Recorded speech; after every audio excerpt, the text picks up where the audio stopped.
Ya, yang romantis tuh kalau sudah tes PCR, ya, Apa? pasti cowok romantis. Pasti cewek romantis ya.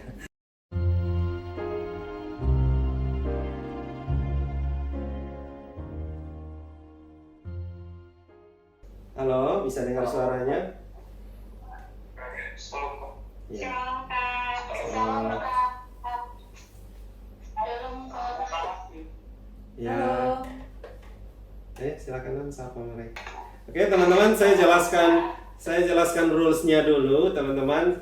Selama kita mulai acara ini, jalannya acara, teman-teman tolong matikan speakernya, mendengar. Kalau teman-teman ada pertanyaan boleh langsung diketik di chatnya supaya kita bisa langsung menanggapi nanti. Nah, saya dan istri Kak Maksi akan menjelaskan beberapa bagian sebentar saja supaya lebih banyak kita diskusi ya dalam bagian ini. Teman-teman silakan tulis di chat apa yang teman-teman mau tanyakan tentang pacaran, boleh tentang seks, tentang pernikahan juga dan lain-lain. Bisa sungguh-sungguh belajar tentang bagian ini. Oke, teman-teman ya, siap semua ya. Baik, kita akan mulai dulu tentang pacaran ini. PDP, Pemuda Dambaan Pemudi, Pemuda Dambaan Pemuda, Pemudi dan Dambaan Pemuda. Salah ngomong. Ya, di sini tidak ada wilayah tengah-tengah ya. Oke, jadi biasanya orang yang jatuh cinta hanya mengenal dua jenis waktu, waktu bersama dan waktu rindu. Ya. Ada yang mulai rindu di sini ya. Ini ada hal yang menarik tentang cinta. Biasanya kita berusia 0 sampai 17 tahun tuh masih berkawan, berteman ya, belum mikir tentang cinta.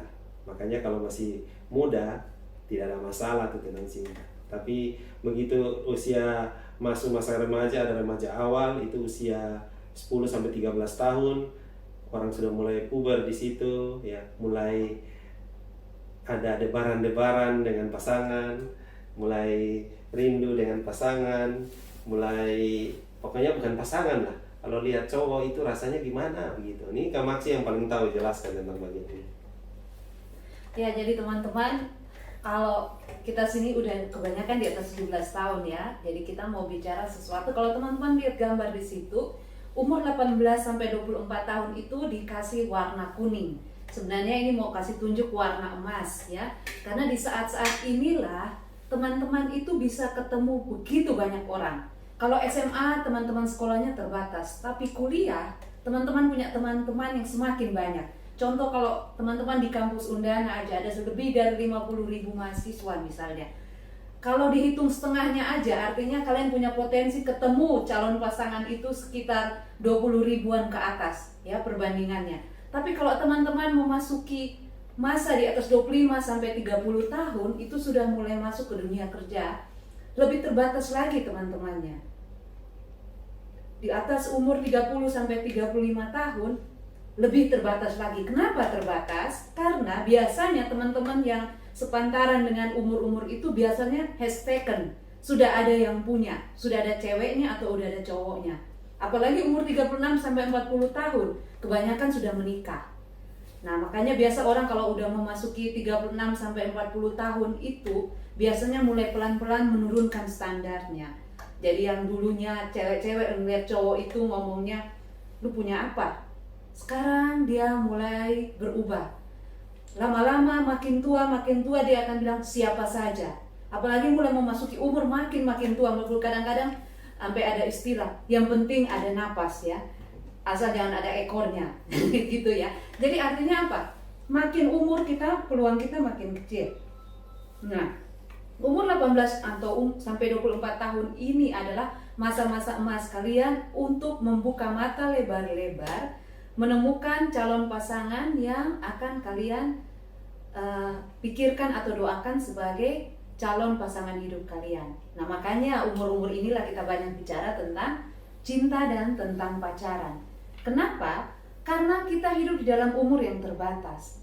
Bayangkan ya, cewek itu umurnya biasanya kita itu kalau sudah investasi perasaan kita ke pria tertentu misalnya, ketika putus itu kita butuh waktu pemulihan ya. bahkan bisa 2 kali, N kali 2 ya. Jadi kalau pacaran 2 tahun, butuh pulih 4 tahun. Nah bayangkan kalau kalian putusnya umur 24 tahun, tambah lagi, berarti kalian akan betul-betul siap di umur berapa? Apalagi kalau putusnya di umur 30 tahun.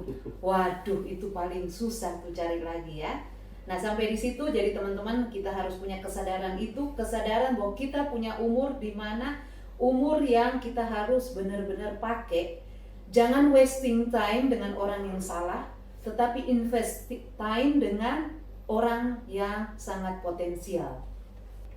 Nah, teman-teman, di umur-umur kita ini juga kita hadapi ada 3 jenis cinta ya. Ada cinta palsu, cinta monyet, cinta sejati. Cinta monyet biasanya yang itu orang bilang easy come, easy go. Hari ini dia paling cakep sedunia. Besok kita lihat, ya ternyata bau badan, nggak jadi deh. Ya ternyata on, nggak jadi deh. Sering kali kita seperti itu. Dan umur-umur ABG, umur-umur labil itulah kita banyak cinta monyet. Nah, memasuki masa-masa umur kita saat ini, kita berhadapan dengan kondisi di mana sering kali kita berhadapan dengan namanya cinta palsu. Cinta palsu itu kelihatannya baik, tapi sebenarnya dia hanya mau memanfaatkan kita. Dia egois, mau menuntut. Dia hanya mau, kalau cowok mau sama cewek karena dia seksi, atau karena dia pintar, karena dia bisa ngerjain tugas kita, atau apapun. Jadi bukan alasan yang sungguh-sungguh benar. Dan biasanya kadang-kadang dari dalam cinta palsu inilah teman-teman bisa terjebak di dalam hubungan seks atau free sex, atau kalian bisa melakukan dengan pacar kalian itu karena merasa bahwa itu yang harus kalian lakukan. Akhirnya kalian mengorbankan sesuatu yang penting untuk hal yang sebenarnya fake atau palsu. Ya, cinta palsu ini yang biasa kita bangun relasi yang biasa disebut dengan toxic relationship. Ya, toxic relationship ya. Toxic relationship ini yang membuat orang yang ada di dalamnya mengalami masalah karena dia membangun relasi yang toksik, yang penuh racun sebenarnya. Karena sebenarnya dari awal motivasi berpacarannya sudah salah. Karena bukan cinta, tetapi ingin memanfaatkan, entah karena materi, entah karena seks, dan lain-lain. Jadi hati-hati dengan jenis cinta yang seperti ini. Jadi cara ngukurnya paling gampang, teman-teman lihat aja. Kalau kita ngomong gini, kalau kalian sebelum pacaran, ini pasangan nih cowok cewek, yang satu kita anggap grade-nya atau nilainya 60, satu 70. Begitu pacaran, harusnya kita bisa saling membangun sehingga yang tadinya cowok hanya 60 naik jadi 80, 90. Hubungan kalian membuat kalian naik secara karakter, secara nilai, kalian semakin dewasa. Tapi kalau kalian pacaran yang tadinya grade kalian itu ada di 60, 70, drop ke 40, drop ke 30. Kalau dulu kalian punya karakter yang lebih baik, sesudah pacaran justru kalian banyak melakukan hal-hal yang negatif, yang buruk. Itu artinya malah hubungan kalian mendowngrade kalian ke bawah, bukan mengupgrade kalian menjadi pribadi yang lebih baik. Jadi itu yang saya bilang toksik ya. Gampang, cara ngukurnya gampang seperti itu aja. Apakah studi kalian makin hancur? Apakah hubungan kalian dengan sesama makin hancur? Apalagi hubungan kalian dengan Tuhan. Kalau pasangan itu membuat kalian makin jauh dengan Tuhan, itu pertanyaan paling mendasar. Berarti dia bukan orang yang tepat. Apakah pasangan itu juga membuat kalian hancur di dalam studi, di dalam hal-hal yang baik dan positif? Itu sudah menunjukkan toxic relationship. Dan walaupun sudah keadaan itu kalian aware bahwa ini tidak benar, tapi karena kalian punya perasaan, emosi yang attached di situ, akhirnya kalian tetap aja terlibat situ. Mau putus, ntar balik lagi, putus, balik lagi, putus, balik lagi. Walaupun kalian sudah tahu ini tidak benar, tapi ya tetap aja terlibat lagi. Apalagi kalau udah di dalam, masuk di dalam relasi yang melibatkan hubungan seks. Nah, akibatnya kalian akan terjebak di situ. Itu namanya toxic relationship. Ada lagi hal yang juga penting kita sadari, sering kali kita banyak menonton drama-drama Korea, kita banyak nonton dicekoki dengan drama-drama romantis. Bayangan kita tentang pacaran adalah hal-hal yang romantis, pergi nonton, makan bareng, menikmati dansa bersama atau apa sesuatu yang seperti itu. Padahal sebenarnya pacaran itu bukan itu tujuannya ya. Pacaran itu bukan masalah romantic dinner di mana, jalan-jalan, nonton film, bukan seperti itu. Pacaran yang benar adalah fokus kepada pengenalan pribadi dari pasangan kita. Kemudian kita tahu nih, paling gampang ngomongnya gini, aku kenal Kak Dance, aku sudah tahu plus minusnya dia. Jadi kalau sifatnya apa yang menjengkelkan, tetapi ada juga sifat-sifat apa yang menyenangkan. Kalau kalian belum sampai titik bisa menerima plus maupun minusnya, berarti kalian harus bertanya pacaran kalian itu levelnya apa. Dan memang sulit, kenapa? Seringkali di dalam pacaran itu kita terjebak untuk pakai face kalau kita sekarang udah orang pakai masker ya untuk menutupi. Nah, kalau di dalam pacaran orang juga sering pakai topeng yang lain yang kelihatannya dia baik, sabar dan lain-lain, padahal belum tentu seperti itu. Nah, tugas orang di dalam pacaran adalah dia harus menemukan sampai kepada titik dia orang tersebut membuka topengnya. Jadi dia tahu nih orang ini kalau marah itu seperti apa, jeleknya dia tuh seperti apa, dia pemalas atau rajin, dia orang yang seperti apa, itu semua harusnya kita kenali di saat pacaran. Dan itu memang menjengkelkan karena kita membayangkan pacaran yang romantis yang ada kita malah berdebat masalah hal-hal yang kita malah jadinya merasa seperti kok nggak seromantis dia sih, seperti itu. Kita lihat pasangan yang lain kok romantis ya mungkin aja mereka romantis baik gitu loh. Tapi ada juga pasangan yang romantis itu bukan kenapa, karena dua-duanya saling nunjukin hal-hal yang positif aja, tidak menunjukkan aslinya, seperti itu. Ya, yang romantis tuh kalau sudah tes PCR, ya, pasti itu? cowok romantis, pasti cewek romantis ya, positif pasti ya. Jadi memang romantisme dalam pacaran juga perlu, tetapi motivasi dan tujuan dari pacaran itu yang harus jadi lebih utama. Jadi romantisme itu adalah bunga-bunga yang memperkaya relasi, tapi bukan tujuan dari relasi itu sendiri. Cuma masalahnya cewek juga lebih mudah jatuh ke dalam pelukan pria-pria yang pandai merayu, yang bisa kasih kata-kata manis, memuji dan lain-lain. Karena memang perempuan ketika dia jatuh cinta atau dia suka sama seseorang, dia suka mendengar rayuan dari cowok. Ya seperti itu ya, makanya teaser acara kita ini sengaja kita kasih dance rayu, lagu rayunya Merin Jola. Dia bercerita bahwa walaupun dia cinta cowok itu, karena cowok itu tidak bisa kasih rayuan yang membuat dia jatuh cinta, makin cinta, akhirnya dia merasa mending aku cari pasangan yang lain aja, karena cewek itu butuh dirayu, intinya tuh seperti itu. Nah teman-teman, kalau kita cari anak-anak Tuhan, biasanya anak-anak Tuhan dalam pelayanan itu punya kecenderungan mereka agak sulit merayu tuh, karena mereka mungkin terlalu kaku atau apa ya. Jadi akhirnya cewek-cewek dalam pelayanan pun lebih senang jatuh cinta dengan cowok-cowok di luar pelayanan yang lebih pandai dalam menggugah rasa apa ya, di dalam cewek merasa lebih penting, romantis. Apalagi kalau cowok-cowok ceweknya pingin cerita, pingin dimanja, dia sibuk, mari kita baca Alkitab, mari kita gini, terlalu serius biasanya ya. Ya memang kadang-kadang di dalam pelayanan karena saking seringnya ketemu di pemuda gereja atau di pelayanan PMK atau di persekutuan sering ketemu, jadi kelihatannya sudah biasa. Jadi gantengnya jadi hilang, cantiknya jadi hilang. Jadi kayaknya rumput tetangga jauh lebih hijau gitu. Dan banyakkan orang pingin cari tantangan, memang tidak ingin zona nyaman. Jadi mereka lihat, wah di sana ada cowok yang nakal, yang agak dalam tanda kutip agak apa ya, agak bajingan dikit ya, player sedikit ya. Mereka bilang ya tidak apa-apa, siapa tahu waktu pacaran saya bisa menginjili dia. Padahal mereka pacaran belum tentu bisa menginjili ya, tidak ada waktu buat itu. Jadi intinya pacaran itu fokus pada pengenalan jiwa, karakter, sifat-sifat ya. Kita spending time untuk hal-hal seperti itu.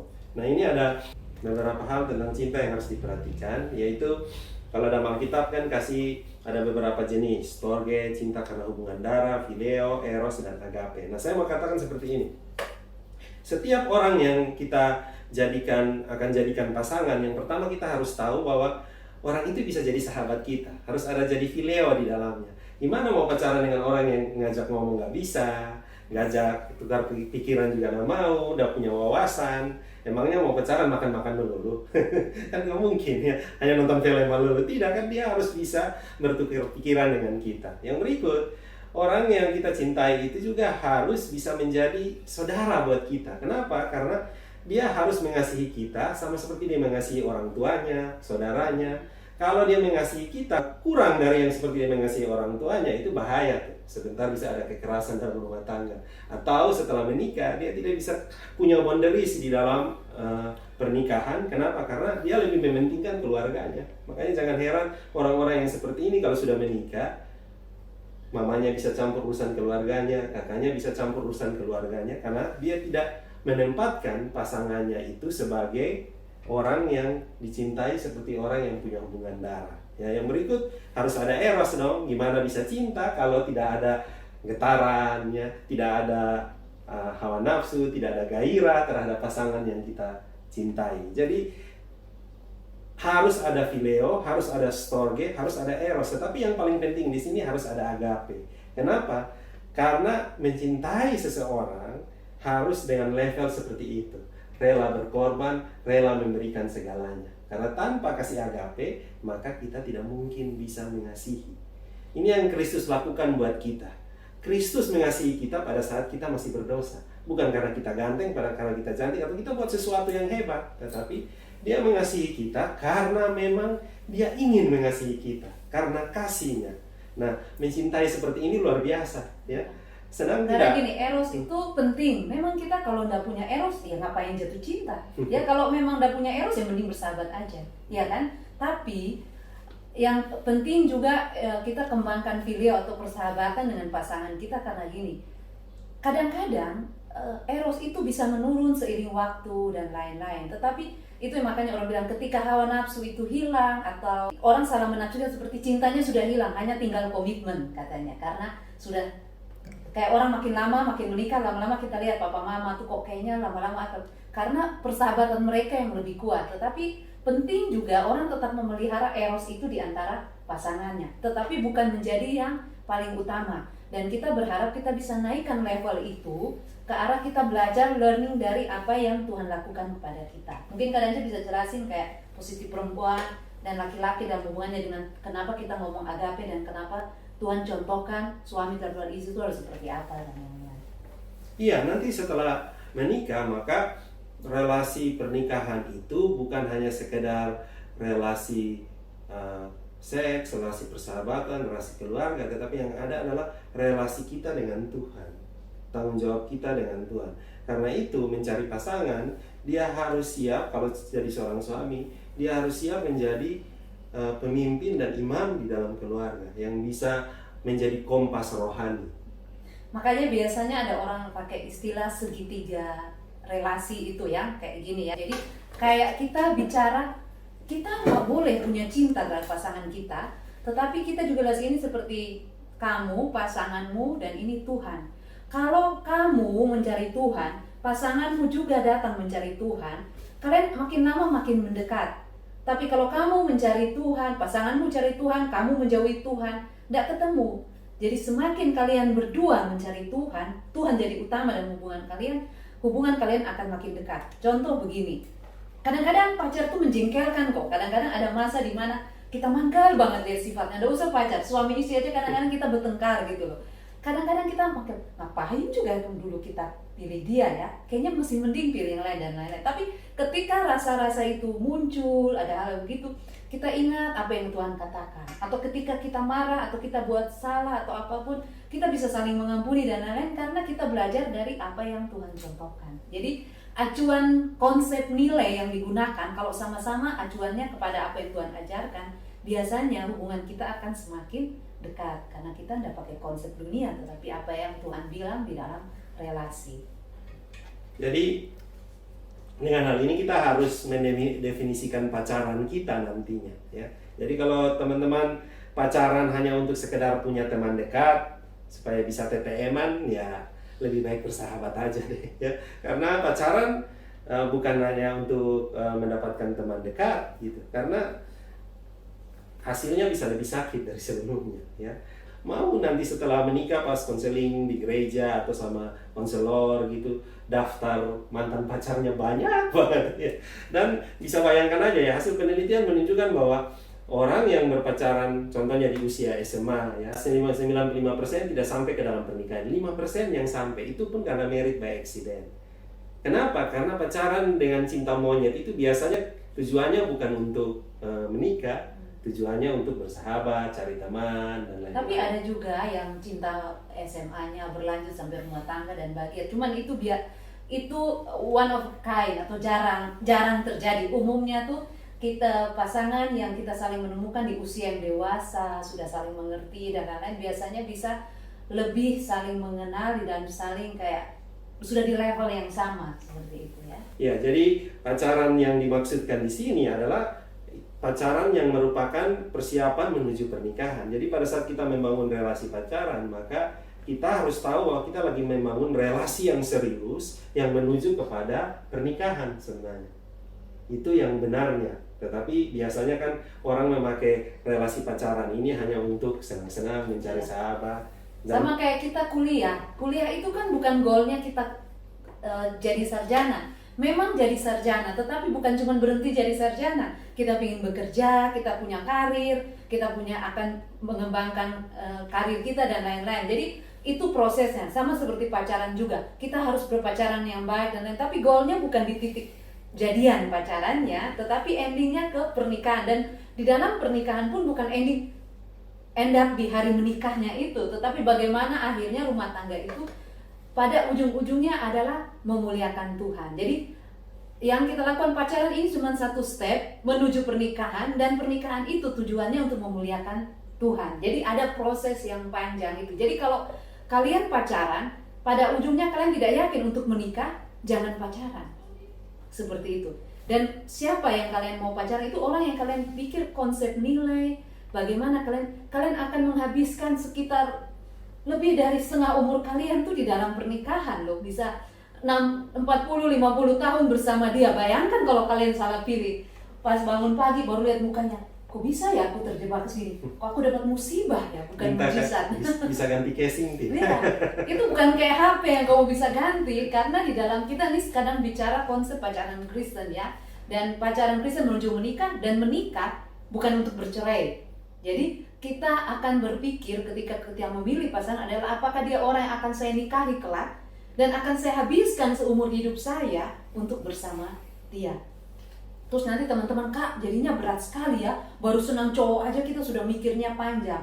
Itu bagus supaya kalian juga jangan salah menghabiskan waktu di orang yang salah gitu loh. Karena itu saya sendiri juga pernah buat kesalahan itu ya, pacaran cukup lama, 4 tahun lebih, dan end up ketika diajak menikah saya yang bingung. Aduh, kayaknya saya tidak kepingin deh menikah dengan dia, dan itu butuh waktu lama untuk pulih dari situ. Kepinginnya dengan saya. Ya, saya dan istri memang punya relasi pacaran sebelumnya, jadi kita tidak mau katakan bahwa ini cinta pertama. Ya, saya punya pacaran juga hampir menikah sama seperti dia. Uniknya kami sama-sama pacarannya 4 tahun ya, dan tapi akhirnya ya Tuhan memimpin kita untuk saling bertemu. Karena ya. memang tidak semua orang bisa mengalami itu. Cuman pengalaman gagal kita itu membuat kita jadi lebih hati-hati. Jadi waktu kita pacaran itu kita tes kepribadian ya, tes untuk tahu. Bagus kalau teman-teman punya teman atau konselor Kristen apa, kalian bicara, ada tuh tesnya mau ngecek nih, Kadang ini sifatnya seperti apa, saya sifatnya seperti apa, seperti pasangan kalian ya, baru kita tahu. Nah kadang-kadang ketika kita punya pacar, kita tanpa sadar mencoba, kita bukan pacaran dengan orangnya, kita sedang pacaran dengan ide punya pacar dia. Jadi kita mau dia yang seperti ini, seperti itu. Kita mau dengan dia tapi bukan dia yang sebenarnya.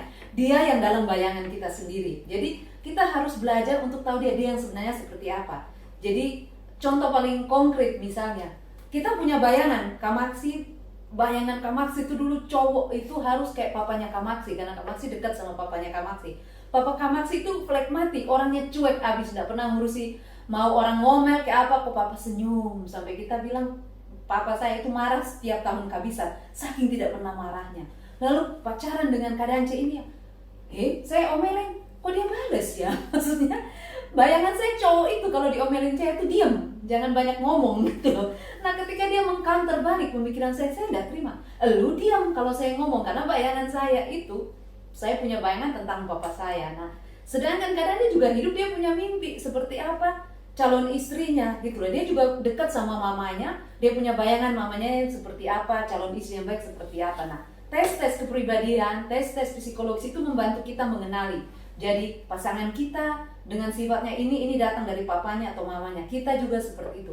Kadang-kadang kita tanpa sadar mencoba menciptakan seorang pacar bayangan itu, lalu kita taruh ke pacar kita untuk dia jadi seperti itu. Kita punya mal sendiri di dalam pemikiran kita. Pacar halusinasi. Ya. Jadi memang kita punya idea tentang pacar yang kita inginkan, dan seringkali kita punya pacar-pacar halus seperti itu. Sedangkan di dunia nyata itu agak sulit gitu. Kenapa? Karena masing-masing orang datang dengan latar belakang dan pola asuh yang berbeda. Tetapi yang penting, seperti saya dan istri saya sebelumnya punya pacaran, tetapi kami melihat apapun relasi kita di awal itu selalu menuju kepada pernikahan. Saya dan istri sebelum pacaran kita masuk dalam tes pasangan untuk mengetahui apa keinginan dia dan keinginan saya, mengetahui isu-isu yang ada, bagaimana kestabilan emosi dari berdua, sehingga di dalam masa pacaran kita tahu apa yang mau kita jalani, apa yang kita mau perbaiki, supaya pada saat menikah jangan ada piring terbang gitu. Tetapi tidak semua orang melakukan itu kan. Iya. Dan memang mencarinya juga sulit. Juga supaya ngetes emosi kita tuh kayak apa. Jadi kadang sih lebih cenderung kalau orang di dalam grafik, kadang sih cenderung lebih datar ya. Sedangkan saya tuh lebih turbulence, saya lebih naik turun. Jadi tes itu membuat kadang saya aware ketika saya marah-marah, ngamuk atau apa gitu, dia langsung, oh dia ingat, oh dulu tes psikologisnya memang orangnya seperti roller coaster emosinya misalnya. Sedangkan kadang saya lebih datar. Cuman menyenangkan punya cowok yang lebih sabar, tapi kadang-kadang menjengkelkan buat orang-orang kolerik atau orang yang kepingin cepat atau apa gitu, kita gregetan jadinya. Sebaliknya juga gitu, ya, menjengkelkan punya calon yang emosinya tidak stabil. Jadi sama-sama jadinya kita belajar. Jadi harus ingat, taruh di kepala kita, there is no perfect couple, there is no perfect husband or wife. Jadi pacaran juga akan seperti itu. Asalkan kita, yang penting adalah ketika kita cari calon pasangan itu, asalkan yang tidak ada di dia itu bukan hal-hal prinsip. Itu yang lebih penting. Masalah dia itu cara berpakaiannya kamu gak suka, masalah dia cara ngomongnya menurut kamu gimana, oke lah ada hal kriteria seperti itu. Tetapi yang paling penting prinsip-prinsip apa dulu yang tidak negosiasi, yang bisa, yang mau tidak mau itu pakem, gak boleh ditawar. Sesudah hal-hal yang prinsip itu yang tidak boleh tawar itu dia penuhi, baru hal-hal yang lain. Karena nanti dengan proses juga kita akan berkembang. Contoh seperti, kalau memang senang sih kalau kita punya, misalnya kalau kalian bayangin nih cowok mau cari, saya kepingin cari cewek pintar masak. Come on, kamu juga bisa nyewa atau beli warung-warung, banyak tuh orang bisa masak dan lain-lain, kalian tinggal beli aja gitu loh. Itu bukan kriteria utama. Percaya deh, kalau sudah menikah, istri akan belajar kok memasak. Itu bukan terlalu prinsip. Pengalaman pribadi. Iya, pengalaman saya dulu paling males yang namanya masak. Saya kalau masak itu rasanya capeknya seminggu, walaupun hanya masak satu jenis masakan. Tetapi hobinya di hal lain, ngatur rumah dan lain-lain. Jadi hal-hal yang bisa dipelajari, skill-skill yang dipelajari, yang masih bisa ditawar, itu jangan dijadikan pakem ya. Tetapi yang prinsip, misalnya konsep dia tentang Tuhan, apakah dia orangnya mendukung perceraian atau tidak. Apakah, jangan sampai kalian udah pacaran jauh-jauh, baru sudah cukup lama siap menikah, baru kamu tahu ternyata dia orangnya begini. Oh ternyata kalau istri itu tidak mau melayani saya kapanpun saya minta, saya akan menceraikan dia. Wah, itu baru tahu kemudian. Jadi hal-hal begitu justru harus dibahas waktu awal-awal PDKT, bukan lagi di pacaran, tapi di awal PDKT kalian sudah harus make sure bagaimana pandangan dia tentang perceraian, bagaimana pandangan dia tentang Tuhan. Juga penting misalnya kalau kalian menikah, kalian prinsipnya anak itu harus ada atau tidak ada. Kalau kalian bilang, oh saya menikah, saya harus punya anak, berarti kalau istri saya tidak punya anak, berarti kita akan bercerai dan cari lagi pasangan yang baru. Hal-hal begitu justru kalian harus tahu di awal-awal sebelum kalian pacaran. Jangan sudah persiapan pernikahan, begitu dites kesehatan, lalu diketahui pasangannya akan sulit punya anak, lalu baru kalian katakan kepada pasangannya, kita putus aja ya, soalnya saya menikah kepinginnya ini, kamu tidak memenuhi syarat. Nah bayangin kalian sudah cinta sepenuh mati seperti itu, lalu ternyata kalian invest di orang yang salah. Oke, kita balik nih. Teman-teman bisa lihat ke slide. Ini ada beberapa tahap-tahap yang biasa harus dilewati: berteman, bersahabat, pacaran, tunangan, dan pernikahan. Nah, teman-teman bisa mendefinisikan sendiri lah maksudnya ya.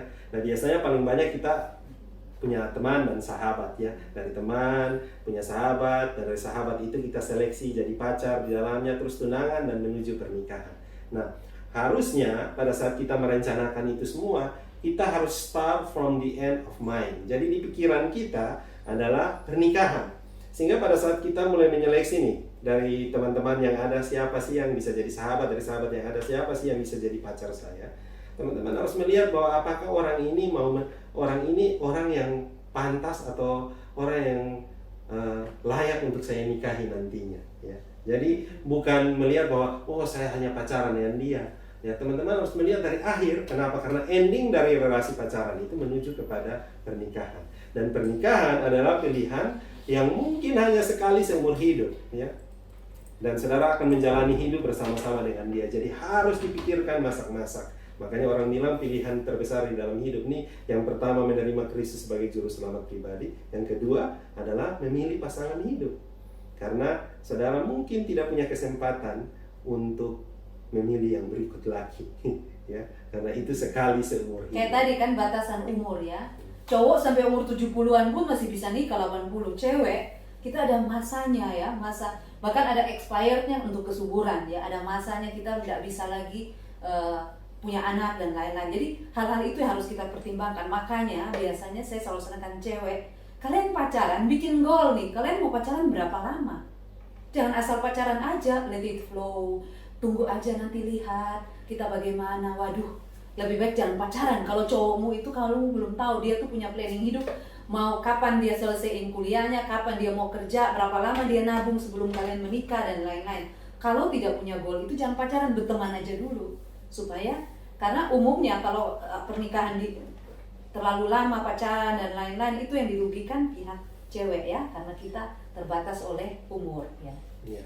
Jadi teman-teman harus merencanakan ya pacaran mau berapa lama. Memang seringkali ada yang bilang go with the flow ya, harus membawa kemana. Biasanya ukurannya adalah kemapanan, punya uang, punya pekerjaan yang mapan, punya rumah dan lain-lain. Tetapi yang paling penting sebenarnya teman-teman juga harus memikirkan ini. Banyak peristiwa terjadi, contohnya mahasiswa yang masih dalam masa berpacaran. Ketemu antara satu takut Tuhan, satu dengan takut Tuhan juga. Tetapi mereka berpikir bahwa oke, nanti tamat mereka akan baik-baik saja setelah wisuda. Ternyata yang satu dari Sumba, satu dari Alor upamakan. Masing-masing keluarganya memanggil pulang. Terus akhirnya karena berpisah, dua-duanya harus kembali ke daerah masing-masing, putus deh. Ya, kenapa? Karena selama masa pacaran mereka tidak mempersiapkan, merencanakan itu dengan baik. Itu harus dibicarakan dan didoakan, ya. Sungguh-sungguh didoakan. Saya dan istri waktu kita mau masuk masa kuliah ya, saya harus ambil studi lanjut dan istri juga ya, kita mendoakan itu sungguh-sungguh. Kemana kita akan kembali nanti dan di sana kami PA bersama, mendoakan bersama, cari pimpinan Tuhan. Dan akhirnya Tuhan mengarahkan bahwa ya kita akan kembali melayani di Indonesia Timur, dan tempat yang paling tepat buat kita adalah di NTT. Bahkan istri saya sampai gambar rumah masa depan tuh buat kali itu. Ya teman-teman harus merencanakan itu dengan baik. Jadi jangan berpikir waktu yang akan merencanakan buat saudara, tidak. Teman-teman harus menentukan itu sendiri, dibicarakan antara kedua. Dan orang bilang tidak merencanakan dengan baik itu sama dengan merencanakan untuk gagal, ya. Jadi kalau mau pacaran yang berhasil, memang Tuhan yang menentukan at the end ya, tetapi minimal kalian men-planning itu dengan baik. Dan saya percaya Tuhan juga akan menolong kita untuk akhirnya mulai menunjukkan kira-kira semakin menuju ini semakin kemana, akan kelihatan lebih jelas. Tetapi itu penting, jangan kalau kalian tidak merencanakan kapan kalian pacaran, berapa lama akan pacaran, kapan kalian akan menikah, mau bekerja di mana dan lain-lain, kalian merencanakan untuk gagal pada akhirnya. Jadi memang planning itu penting, minta tuntunan Tuhan, didoakan dengan sungguh-sungguh. Terus bukan itu saja, setelah menjalani masa pacaran, teman-teman harus mendoakan juga, melihat planning ke arah depan, kapan akan menikah ya. Nah, secara usia memang rata-rata usia menikah yang paling bagus itu di antara usia 26 paling tinggi sampai usia 32 tahun ya, menurut saya ya. Ya sekarang kalau semakin lewat, tapi untuk planning punya anak dan masa depan anak ya rata-rata di usia begitu paling bagus lah. Paling jauh di usia 35 tahun. Tapi kalau sudah lewat juga tidak masalah sih. Hanya maksudnya kalau planningnya bagus. Kenapa? Kalau saudara punya anak, dia masih sampai masa kuliah, bahkan mungkin sampai masa kerja, saudara masih bisa melihat dia. Logika sederhana kan, umur kita tidak begitu panjang ya, kecuali saudara mau hidup 100 tahun lagi ya. Iya, ini penting bicarakan ini juga di pacaran, karena seringkali ketika kalian sudah selesai, tiba-tiba salah satu pasangan aku kepingin studi lanjut, aku kepingin begini-begini, aku tunda menikah dulu ya, seperti ini. Nah, itu yang perlu dibahas di awal. saya dan Kak Dance waktu itu kita komitmen sama-sama kita akan menyelesaikan studi lanjut kita dulu. Jadi kita pacaran 5 tahun ya. 5 tahun kita pacaran, itu jarak jauh, tetapi kita kalau ketemu, kita pakai waktu untuk bahas, termasuk ke konselor Kristen, belajar, tes, kepribadian, dan lain-lain. Jadi kita memaksimalkan waktu-waktu, karena kita pacaran LDR ya, jadi kita betul-betul memanfaatkan itu untuk pengenalan yang lebih dalam. Jadi kadang-kadang pacaran itu bukan masalah seberapa sering kamu ketemu setiap hari, tetapi waktu ketemu itu kalian ngapain, itu yang paling penting. Kalau kalian pacaran 10 tahun pun, tetapi kalian tidak pernah kenal siapa pasangan kalian, ya itu sama aja dengan orang pacaran 1 tahun dan kenal, ya kan? Jadi tetap kasih waktu, tetapi juga harus waktu itu dipakai untuk apa, itu yang menentukan. Jadi mau pacaran 10 tahun, 11 tahun, 12 tahun, kalau nggak sampai pengenalan yang sungguh-sungguh, ngapain juga ya wasting time. Tetapi kalau karena kami waktu itu pacaran jarak jauh, jadi kami memang mengambil waktu 5 tahun itu, karena pertemuannya kan juga enggak terlalu banyak, dan saya studi lanjut ke Australia, Kak Dance ngambil studi lanjut juga di Malang. Jadi kita berada di tempat yang berbeda. Iya. Dan penting juga untuk ini banyak lah yang di pelayanan itu mulai mendoakan satu dengan yang lain. Yang penting juga kita harus tahu bahwa harus ada jangka waktunya juga mendoakan dong. Tidak mungkin mendoakan 2 tahun. Dulu kita selalu mendoakan 6 lebih dari hampir 1 tahun ya. 6 bulan lebih. 6 bulan lebih ya, saling doakan dulu ya, dekat, sering sharing dan cerita-cerita, baru lama-lama makin kenal. Ya, lamanya mendoakan itu kan tergantung dari berapa lama kita kenal. Sudah kenal sebelumnya. Kalau teman-teman tiap hari dari sekolah minggu sama-sama, pemuda sama-sama, terus persekutuan juga sama-sama, mau mendoakan 1 tahun bikin apa? Luar dalam sudah tahu gitu loh. Jadi lebih baik teman-teman kasih batas waktu di dalam mendoakan. Ini saya kemarin dengar ada pemuda gereja sharing gitu ya, mereka mendoakan sama-sama juga di guru sekolah minggu. Ceweknya bilang kita mendoakan 1,5 tahun, mati deh kita 1,5 tahun. Apa yang didoakan gitu loh. Biasanya suka doa lama-lama tuh orang-orang melankolik ya. Atau sebenarnya dia mau bilang saya mau menolak, tapi ya sudahlah pakai alasan mendoakan. Tapi orang-orang sanguin, orang-orang kolerik biasanya tidak mau lama-lama ya. Dia kalau mendoakan fix. Karena gini, doakan 1 tahun belum tentu jadi, ngapain, lebih baik sambil, atau ada juga dia mendoakan tapi sambil dia mendoakan 5 yang lain, bukan cuma 1. Jadi ada hal-hal yang begitu ya. juga sering. Jadi di sini saya bilang harus membedakan antara akibat dan tujuan. Jadi harusnya pernikahan itu bukan sebuah akibat tapi sebuah tujuan gitu. Benar. Akibat itu karena karena saudara merasa kalau yang akibat itu tanpa rencana tiba-tiba merit by accident. Nah, itu ya akibat gitu loh. Tapi kalau saudara memang punya tujuan yang baik, saudara planning itu dengan baik, saudara menabung, saudara memproses. Saya waktu mendoakan istri saya, pertama kali mendoakan istri saya lagi. Pertama kali berdoa kepada Tuhan, Tuhan saya mau punya pasangan hidup, saya belajar untuk menabung. Pada saat saya sudah mulai bekerja, mulai tabungan pertama saya itu 25.000. Saya tabung setiap bulan sedikit-sedikit. Kenapa? Supaya nanti pada saat menikah, saya siap. Dan itu juga menunjukkan bukti kepada Tuhan bahwa pada saat saya mendoakan, saya bekerja. Ini saudara menabung, saudara mendoakan, terus saudara menunggu kumpul keluarga, tunggu. Ya, itu bukan niat itu saudara ya. Jadi sama juga saudara kalau mau berdoa dan bekerja, ya begitu saudara doakan dan saudara mulai planning itu dengan baik. Kalau saudara menikah dengan saudara persiapan uang sendiri dan lain-lain, tidak banyak orang yang akan mengatur pernikahan saudara. Mungkin kalian tidak langsung jadi orang kaya raya, tapi minimal kalian bisa menabung. Jadi sama seperti Tuhan, saya minta pasangan hidup. Sambil menunggu itu Tuhan, saya menabung, saya mempersiapkan diri dan lain-lain. Bukan tidak bikin apa-apa, tapi Tuhan, di manakah pasangan saya? Seperti itu ya. Jadi, nah buat cewek-cewek juga begitu. Kalau saat ini kalian belum punya pacar, jangan stres, jangan pakai waktu untuk menangisi, pity yourself, bilang aduh Tuhan, kenapa ya sampai saat ini saya jomblo dan lain-lain.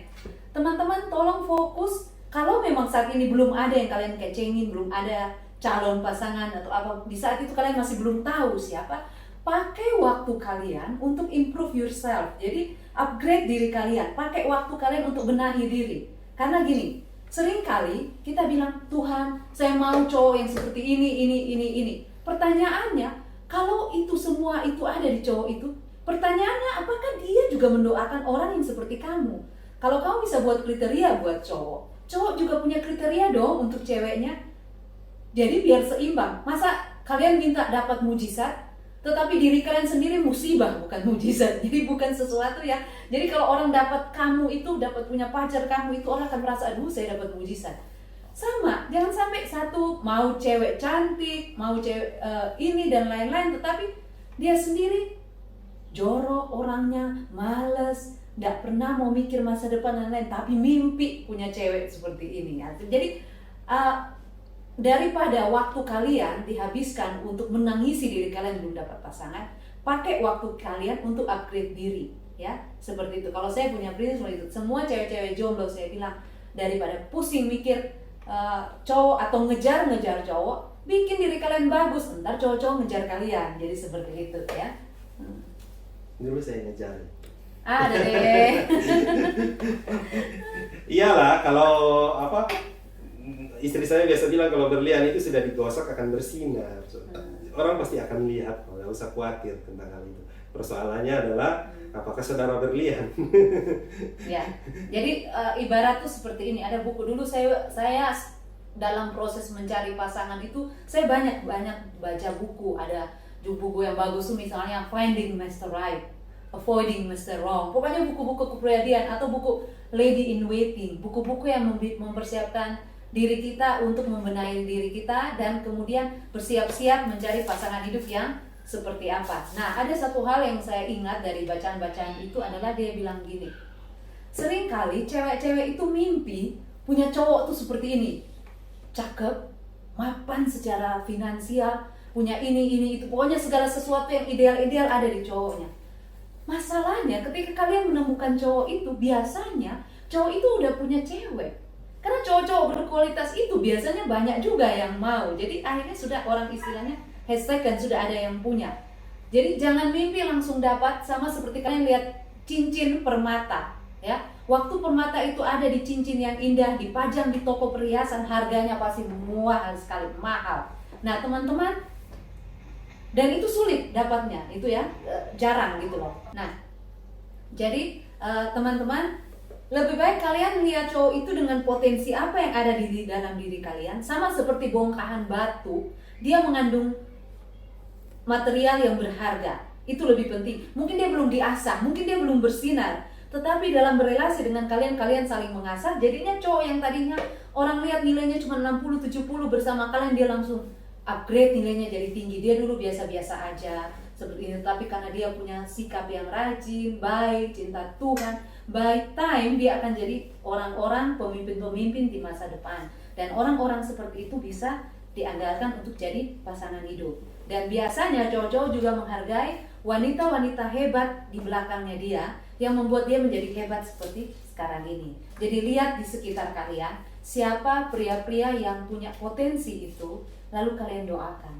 Dan mungkin bersama kalian dia akan jauh lebih baik daripada kalian bermimpi untuk mendapatkan pria-pria ideal itu yang sudah terpajang di mana dan itu sudah punya orang lain. Supaya kita jangan jadi pelakor ya, berebut laki orang, itu lagi tren kan, atau teman makan teman, kita giliran kita lihat cowoknya, kita punya teman, punya cowok kok keren ya, kok gini-gini, lalu kita berupaya bagaimana merebut cowok itu untuk kita. Jangan, lebih baik kita cari orang di sekitar kita yang punya potensi itu, lalu bersama kita akan saling membangun dan menemukan, dan dia menjadi permata yang berharga. Prinsipnya teman-teman, mari kita lihat sama-sama di dalam, kalau teman-teman ada yang punya kitab atau kitab yang di HP, teman-teman bisa lihat 2 Korintus 6 ayat 14. Di situ dikatakan, janganlah kamu merupakan pasangan yang tidak seimbang dengan orang-orang yang tak percaya. Ya, jadi Tuhan mau kita menjadi pasangan yang seimbang. Ya, ini seringkali salah kutip ya. Alkitab tidak pernah berbicara tentang seimbang, tapi Tuhan berbicara tentang seimbang. Artinya yang pasti sudah orang percaya dong, ya. Dan dia harus seimbang. Seimbang itu maksudnya begini. Pada saat saudara berdoa buat pasangan, ingin mendapatkan pasangan yang 1, 2, 3, 4, wah kriterianya banyak ya. Saudara ingin pasangan yang seperti itu, saudara juga harus memenuhi kriteria itu. Kenapa? Karena Tuhan itu bukan saja kasih, tapi dia juga adil. Bagaimana mungkin Tuhan memberikan pasangan yang rajin, baik hati, sabar, lemah lembut, kaya, ganteng, cantik buat saudara, sedangkan saudara sendiri tidak seperti itu. Ya, bagi dia, bagi saudara dapat mujizat, bagi dia dapat musibah dong. Jadi seimbang itu artinya saudara harus juga belajar memenuhi kriteria yang saudara doakan, ya, supaya Tuhan bisa kasih. Nah, seimbang di sini bukan saja berbicara tentang kriteria-kriteria itu atau tentang satu agama saja, tetapi kita sama-sama mau berubah untuk saling melengkapi satu dengan yang lain, ya. Itu yang Tuhan maksudkan di sana. Jadi teman-teman bukan hanya sekedar satu agama, karena satu agama juga banyak cerai, ya. Jadi itu bukan jaminan, ya. Tetapi sungguh-sungguh Tuhan sudah ada di dalam hidupnya dan ada Roh Kudus yang mendorong dia untuk berubah dari hari ke hari. Oke teman-teman, nah ini ada definisi pacaran yang coba saya tulis buat kita semua. Jadi bagi saya masa pacaran itu adalah masa untuk saling kenal, saling belajar, saling terbuka satu sama lain, belajar mengerti, menerima, dan bekerja sama dalam kehidupan nyata, ya bukan di dalam mimpi, ya. Sambil terus melihat pimpinan Tuhan ke arah pernikahan. Konsentrasinya pada jiwa dan roh, bukan pada fisik dan tubuh, ya. Nanti sunika lihat sampai bosan, ya. Jadi konsentrasi kepada jiwa dan roh. Jadi ini masa untuk saling kenal, saling belajar, saling terbuka satu sama lain, saling mengerti, menerima, dan bekerja sama dalam kehidupan nyata. Jadi teman-teman ini penting supaya teman-teman tahu bahwa ada goals di dalam masa pacaran. Setelah saudara pacaran, maka saudara harus mengenal siapa dia, siapa keluarganya. Saudara sungguh-sungguh semakin hari semakin mengenal apa yang menjadi keinginan, cita-cita, motivasi. Makanya kalau saudara ingin tahu pandangannya, ini nanti menikah akan bercerai atau tidak, saudara tanya, bagaimana pandanganmu tentang cerai? Oh, bagi saya cerai enak aja, kan saya sudah bayar belis, ya. Itu saudara pikir baik-baik. Saudara ingin tahu apakah dia adalah orang yang bisa melakukan kekerasan dalam rumah tangga, saudara tinggal cerita aja. Wah, ada suami pukul istrinya berdarah-darah.